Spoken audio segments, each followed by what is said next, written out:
Andam ng murampa ang mga maanyag ng mga representante sa Mrs. Cebu karong buwan na busa mga yuta ug dugang detalye kabahin niini pinaagi ni Miss Jee Candelasa-Eribal. Mayong buntag maupay nga aga Miss Jee and welcome back here sa GMA Regional TV Live. Hi, maayong buntag, Tess. It's nice to see you again on screen. And of course, gawas sa pagpaanya, gawas sa skincare, unsa pod ang imong ginabuhat for self-care pod, Miss Jee? For self-care lang ta ako ang self, I do not sleep too late. And one more thing, kanang mga problema, I will not think it nga ako yung dibdibon. So, kay maka-wrinkles man sana siya. So, kana siya. And at the same time, sad says, I do like workout also to maintain my figure. And of course, dayhag gayud kaayo ang imuhang kaanyag. Busa, gawas nimo napay laing mga maanyag nga mga Mrs. Cebu contestants. Can you share this to us, Miss Jee? For this year, we again have another 15 lovely ladies. Again, from the different parts of Cebu, who will be competing this 23rd of October. Busa, very exciting kayo ang umaabot nga kompetisyon. Busa, usay mga angay atangan sa ato ang mga kapusong Subuanon sa umaabot nga Mrs. Cebu 2022. So, daghantag for this year, since dako kayo ang venue, so maamog yung i-prepare ang program. And of course, it is being directed by the famous Danny Buok.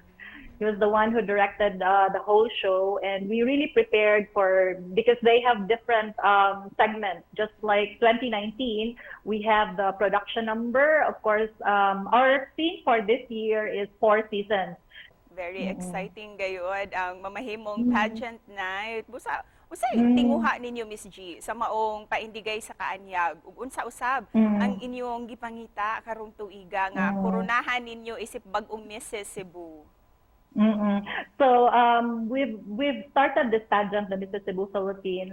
Basically, for the main advocacy here is women empowerment.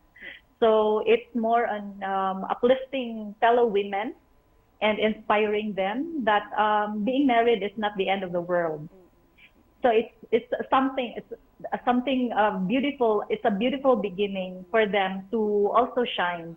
O gawas sa pag-showcase sa inyuhang beauty o pag-promote sa inyuhang advocacy, Miss Jee, nganong di angayang palabiyon gayud ang Mrs. Cebu karong tuiga.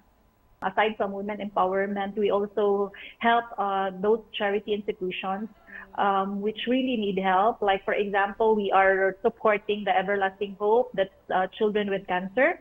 So of course, we part of the the beneficiary will be given to them. And then another is for the Children's Task Force of 3 Children, because that's really our main goal also to help those 3 children, because of course we are all mothers joining, we are all mothers, so we really can feel those children who have nothing.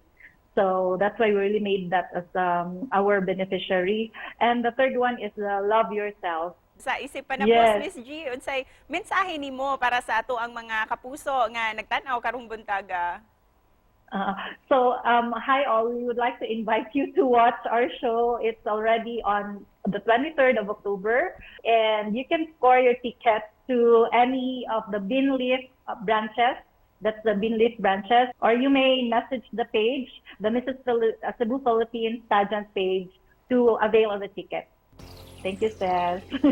Daghang salamat usab, Miss Jee, and Godspeed sa umaabot nga pageant night. Thank you. Yeah, thank you kaayo, Seth. Daghang salamat for this time.